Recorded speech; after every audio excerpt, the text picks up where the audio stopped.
Le Seigneur soit avec vous. Et avec votre esprit. Évangile de Jésus-Christ selon Saint Jean. Gloire à toi, Seigneur.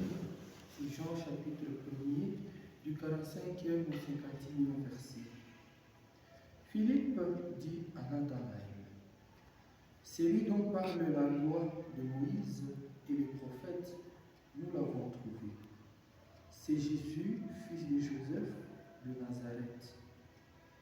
Nathanaël réplique, de Nazareth peut-il sortir de là quelque chose de bon? Philippe répond, viens et tu verras. Lorsque Jésus voit Nathanaël venir à lui, il déclare, voici un véritable fils d'Israël, un homme qui ne sait pas mentir. Nathanaël lui demande, comment me connais-tu? Jésus lui répond, avant que Philippe te parle, quand tu étais sous le figuier, je t'ai vu. Nathanaël lui dit, Rabbi, c'est toi le Fils de Dieu, c'est toi le roi d'Israël. Jésus répond, je te dis que je t'ai vu sous le figuier, et c'est pour cela que tu crois. Tu verras des choses plus grandes encore. Et il ajoute, Amen, Amen, je vous le dis, vous verrez les cieux ouverts avec les anges de Dieu qui montent et descendent au-dessus du Fils de l'homme. Apprenons la parole de Dieu. Louange à toi, Seigneur Jésus.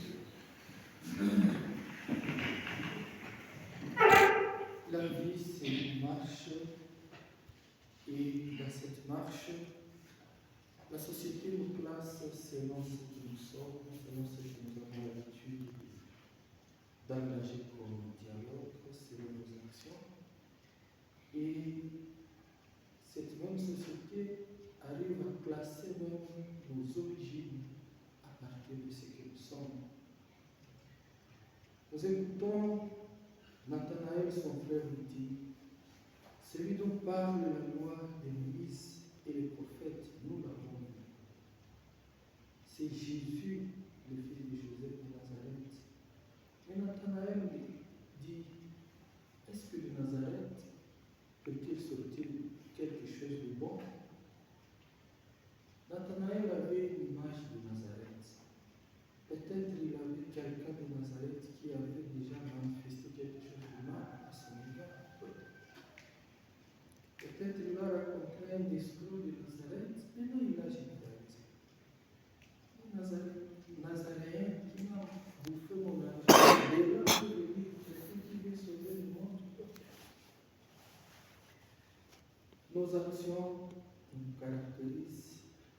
En lisant cette phrase, je me dis, il faut bien agir. Il faut laisser de bonnes traces sur la terre pour que les gens qui sont liés à toi ne soient pas mal taxés. Au moins, le bien, on peut dire, quelqu'un de telle part m'a fait du bien, sûrement que les gens diront son bien. Ça peut donner encore le goût à certaines personnes d'affronter les gens de ces points-là. Par ailleurs, la généralisation n'est pas toujours bonne. Quand on généralise, souvent on se trompe. Si tu as connu quelqu'un de quelque part qui n'est pas bon, fais une autre expérience avec quelqu'un d'autre aussi. Parce qu'on raconte, les gens racontent. Ah, les femmes de telle part sont toujours comme ça. Ah, les gens qui de telle part sont. Et ça déstabilise un peu les jugements des autres. Tu es chef de la vie d'entreprise, tu veux engager quelqu'un, tu lis son CV, tu dis, telle part, les gens de là sont comme ça. Directement, l'autre peut perdre son boulot alors que peut-être c'est quelqu'un de bien, mais bon, le bien à faire, il faut le faire, mais on ne peut rien. Et Nathanaël, quand il rencontre Jésus lui dit, voici quelqu'un qui ne sait pas mentir. Bon, si on fait la suite de cette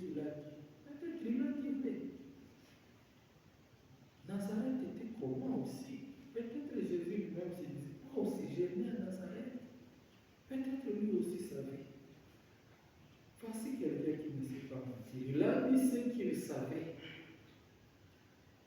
Mais la discussion n'a pas continué. Directement, il a cru. Il a dit vraiment, je reconnais que tu es le Fils de Dieu, tu es. Et ça avance. Quand on veut croire, il ne faut pas faire beaucoup de discussions. La foi demande une souplesse d'esprit et écouter, suivre. Saint Augustin disait, tu écoutes d'abord, tu vas réfléchir après. Tu suis d'abord, tu vas approfondir ce à quoi tu crois après, mais après avoir. Mais quand on questionne tout, il y a ça, il y a ça. Les discussions, il y a des gens qui savent discuter, et les discussions vous amènent loin de ce que vous pouvez avoir. Vous dites même les petites choses, comment il faut accepter, diminuer. Il y a des énergies qui nous perdent dans les discussions, des énergies que vous pouvez utiliser pour faire un bon travail, que la perdre dans des discussions, alors qu'à la fin, tu vas finir par accepter. Il y a des gens qui discutent pour discuter pour rien. Voilà, c'est aussi un Rami. Je crois. Et il est devenu apôtre de ça, c'était avancé. Notre engagement en suivant le Christ demande une souplesse d'esprit. D'abord, s'engager. Et puis, si on veut approfondir, maintenant, c'est à quoi on s'est engagé avec le temps, ça va aller. Aujourd'hui, nous allons prier. Nous allons demander la grâce à Dieu de savoir témoigner partout où nous passons pour honorer les gens qui sont autour de nous, qui ont des relations avec nous. Comme je disais au début, prions aussi pour tous ceux qui nous ont fait mal. Prions aussi pour tous ceux qui nous ont déjà fait du mal, parce que le mal existe dans le monde. Quelqu'un disait, le mal qu'on t'a fait, s'il ne t'a pas tué, il t'a rendu fort, il t'a aidé à avancer dans le monde. Donc, celui qui t'a fait aussi du mal, t'a aidé aussi à comprendre un aspect du monde. Comprendre que, si des choses aussi existent dans le monde, et aujourd'hui je suis ce que je suis parce que j'ai appris que cet aspect aussi existait dans le monde. Le Seigneur soit avec vous. Et avec votre esprit.